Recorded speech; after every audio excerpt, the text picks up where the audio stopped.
خناقة الفساتين في حفل الجوي أووردز وويجز بإطلالة غريبة، وضحك محمد هنيدي بسبب طول أحمد عز مع إطلالات النجوم الغريبة.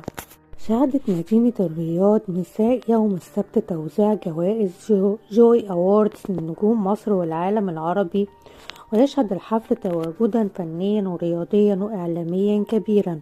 وكان من بين الحضور الفنان محمد هنيدي وليلى علو ويسرى وإلهام شاهين وجمال سليمان ومنى شلبي ولطيفة ومحمد منير ومحمد عبده ومحمد فراج ونبيل شعيب ومي عمر وهبة مجدي وإنجي المقدم وهاني شاكر وغادة عادل. كما حضر كل من ديانا وحسن الرداد وظافر عابدين ونيلي كريم وروجينا صديقة كريستيانو رونالدو. وتنافس عدد كبير من صناع السينما والدراما والموسيقى على الجوائز ضمن مختلفة. وحرص الفنان ويجز على حضور حفل الجوي أووردز الذي أقيم